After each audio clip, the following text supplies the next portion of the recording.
Use this. Yeah, lots of stories to tell, but I love my notepads, right? So here's my notepads. I want to, and I'm sure none of you actually were born in the 60s, right? It's safe to say. None of you were born in the 60s, okay. So let me introduce you to the 60s very briefly. The 60s, there's a whole decade of the 60s was called the Roaring 60s for a very good reason. It was a very tumultuous, if that's the correct word, 10 years. We had, there was what was called the moon race, the race to the moon. Okay, the first country or nation to put a man on the moon. Kennedy was president of the United States at that stage. And between the Soviet Union and America, there was this mad rush to get somebody onto the moon first. I mean, I think about it now, and I think that was pointless, actually. What did he achieve? Somebody on the moon, and that's it. You know, and it was billions. I mean, these were huge programs. But anyway, the Americans eventually did. I think it was with Apollo 13, put the first man on the moon. It was also the time of the Beatles. The Beatles from Liverpool, long hair, etc. And you know, their music still lives on. It was also the Vietnam War, terrible war. That war was going on for over 10 years then at that stage. And out of that came this counter movement called the hippie movement. I don't know if you recall read of the hippie movement. Make peace, not war, that type of thing, flower power, you know.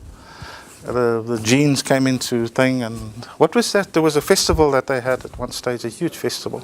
Woodstock it was. Okay, but why am I telling you this? Because I was at that stage, I was in my early teens. I was probably about 13, and there was a magazine that I used to read regularly. It was a magazine called The Plain Truth. It was an American magazine, edited by an editor called Herbert Armstrong. Okay, not to be confused with the Armstrong that eventually ended up on the moon. I think he was Neil. This was Herbert Armstrong, and he had a distribution center. The organization, The Plain Truth, had a distribution center here in Johannesburg, and it was a lovely magazine. It was glossy. It had lots of information, current affairs and stuff like that. It was also seen by the religious groupings as anti-religion, you know, because there was some very radical stuff in there. So when I got it, I used to get it via post, and I used to make sure I hid it from my parents, because they didn't want me to be influenced by all this stuff.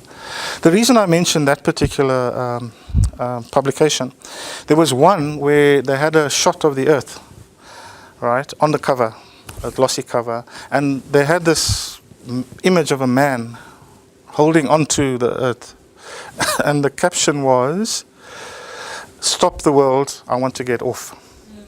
And it was just an indication of, at that point in time, all these things that were happening, and it was just too much to handle. And bear in mind that at that stage, computers weren't really invented. They were, but it was only in the army and stuff like that. Fast forward to 2019, and think about how complex life is. Life is messy. It really is, and it's so busy. I don't know what you use the term for life as well. It's challenging. Complex was the word you used. It really is messy. And what I'm going to try and do here is just put it in context. I'll come back to my timeline. Okay, but the one thing I did realize with this timeline is that this is far too neat. This doesn't represent life. It represents a process of life. But life is not, you know, start here and then end there happily ever after 60, 80 years later. Okay. It's not that simple. It's very complex. And I thought, well, maybe then a different picture for life, and maybe you can build this picture with me. Okay. So here you are in the center, and I'm going to make you a stick man as best I can. Notice that this stick person is neither male nor female, so I'm being politically correct there. It's just a person. Okay? But that's you. And what happens around you is life, right? So if you can pull anything out here, just take family, for example, and Haley shared a few of some challenges you've had here. But if you just do that, family, you go to kids, you go to spouse, right? You go to parents, subordinates, divorces in part of that, at times, yeah, death, etc. So if you just, anywhere, if you go Korea, for example, yeah, and you branch out there from Korea, there's money, there's pressure, depression, did somebody? Education. Yeah. There's a whole lot. So, and you can think of as many. So if you think political, for example, what comes to mind in South Africa? Political. Corruption. There we go. So true. Because it impacts our lives on a daily basis. Okay, you could say, what do they call this guy? CR, eh? Our president. Economics, etc., etc. The point I want to make is that you and I are in the center of a lot of things that are happening. And it's really very much, at times it can be out of control, totally. And how do we manage this in this context? So that's a real challenge I want to put before us this morning. And I believe there's okay, before I even get there, in this complex environment, there's actually two worlds that are operating here. Okay? And I'm going to switch, just keep that in your mind. The first one is what I call two systems, right? The first one is what I call the world, have I spelled that right? World. The world system. And the second one is what I call the kingdom system. Yeah? And Glenn often talks about this. Miles Monroe writes a lot about these two worlds that we live in. And there's only two. You can dilute this into a combination of these. But essentially there's a world system, the system that man has created. And there's a kingdom system that is, from a Christian perspective, the world that God has created. Or God's system of living and navigating that complex whole thing there. And you'll find that these two are often opposed. They're not the same. So for example, here would be, the world would say win at all costs. Yeah? Agree? Yeah. You got to win. Whether you cheat, whether you lie, whether you corrupt, you've got to win. This side is a totally different story. Here we hear the first will be last and the last will be first, right? Just as an example. And you can use a whole lot of others. Which one? Success. And Glenn has had quite a few talks around this where he says this side is not so much about success, it's more about significance. Okay? And then this year we'll talk of who's the most important individual in the system. Yeah? It's us, it's me, it's the individual. Here? It's others. Us. Others. So it's more community, etc. And you can go on and build a huge list of this. Okay? So we navigate the world according to one of these. And just from the audience here, I know that this is the one, right, that we use to navigate the world. And in terms of the instruction for this one, of how to navigate this complex world, here it is. I mean, it's the word, right? So that's the number one compass that we use to make some sense of this whole. The second one, I believe, and it was interesting, this morning I was talking to the pastor of this particular church, and he was talking how important Map for Life has been in their lives, the life of the church. And he actually said it. He said, it's the Bible first for him and his church, followed by the Map for Life within that context. And Are you a psychopath or something? I mean, have you been listening to my thoughts? And that's really what it is, okay? And both these talk to what I believe is the real core of confusion in this area. Or put it the other way around, the real core of success in this area. It starts with a P. Can anybody guess what it is? Sorry? Perspective, no? Plan, no? Purpose. Thanks, Emmanuel. Emmanuel is cheating because he's been at all the talks. It's P. It's purpose, right? Because if you look at both the Bible, right? To start off with the Bible, it's quite clear, and God says so in His Word, that we were created for a purpose, a very specific purpose. He has plans for us. He knows those plans. They're very, very specific. In Map for Life, we say, pursue your purpose with passion. Yeah? So it's all around purpose. Now, if you have the sense of purpose, you know exactly where you're going, right? And then in terms of, Haley, your three areas of language, volume, and speed, you'll adjust those according to your purpose. And as you move towards your purpose, you'll engage in less of the stuff that doesn't take you to your purpose and more of the stuff that takes you to your purpose. So purpose is absolutely critical. And I often look and I think, well, why on earth didn't I find my purpose earlier? Much earlier. And yeah, I'll be honest with you, I only realized my purpose in my early 50s. Before that, it was treadmill type stuff in this environment. But when I discovered it, then I knew, okay, there's certain stuff that I've got to leave behind here, and certain stuff that's going to really take me to my purpose. And I believe the reason why I in particular didn't was because I wasn't exposed to it. Yeah. I didn't know about Map for Life until 2001, I think it was. But even then, it took me another 8 or so years after being introduced to really get a hold of it and say, okay, this is it. This is the purpose, and this is going.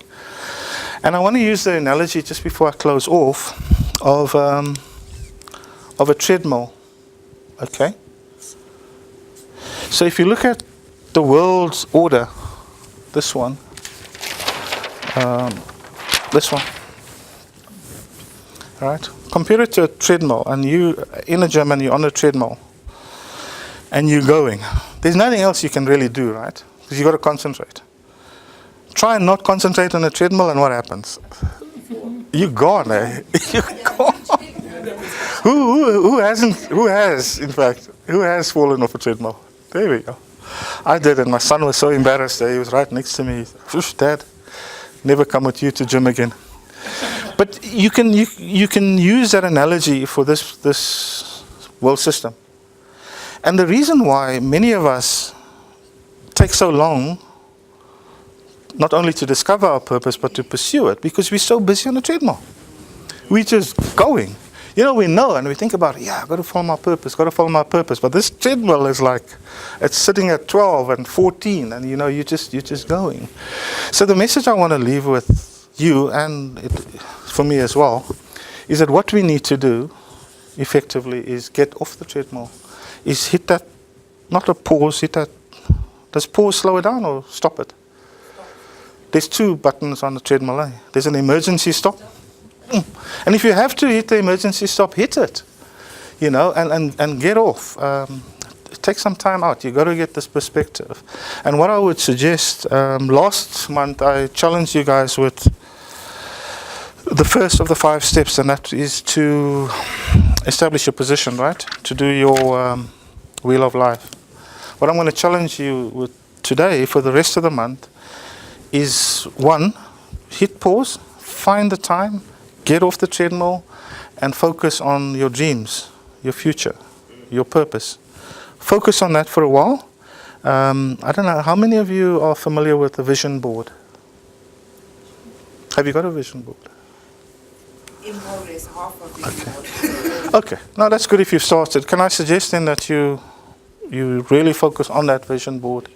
Dale, vision board? Have you got one? Is it the same thing where you look at the different aspects of your life and write down your goals. It's similar, yeah, but this one is it's you take a lot of pictures that you're attracted to, you paste them on a board. You can order them if you want to, but that becomes your dreams and your vision thing. It's similar. Have you? Excellent. So I would encourage you to revisit that one. Connect with your purpose. Figure out exactly what your purpose is. Okay. And then just to end off, for those of you who are perhaps newer to Map for Life, I'm just going to cover the 5 steps very briefly. Okay, and so the first one is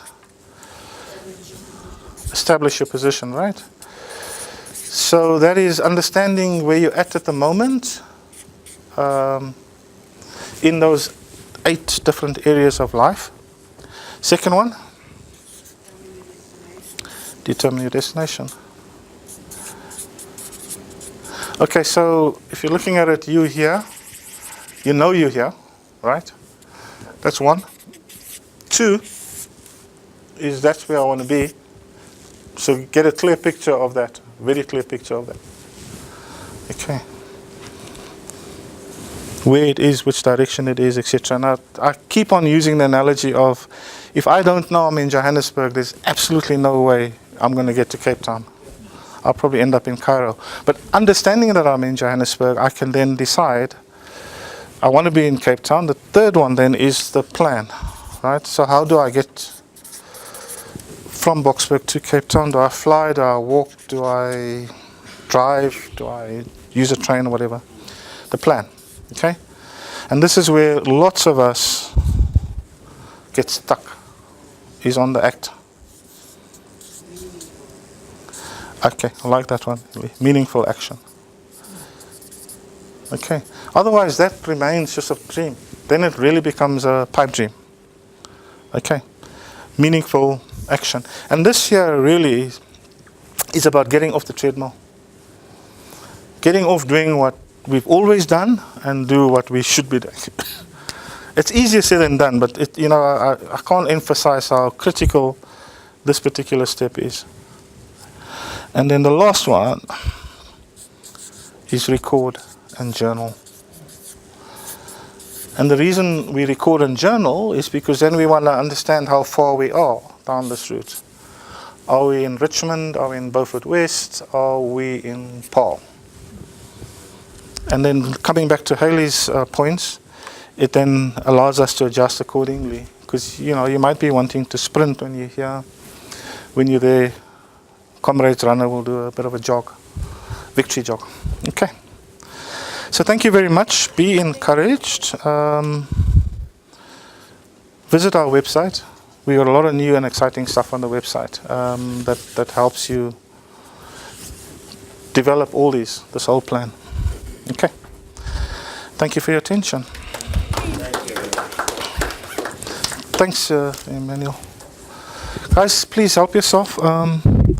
And then let's just connect.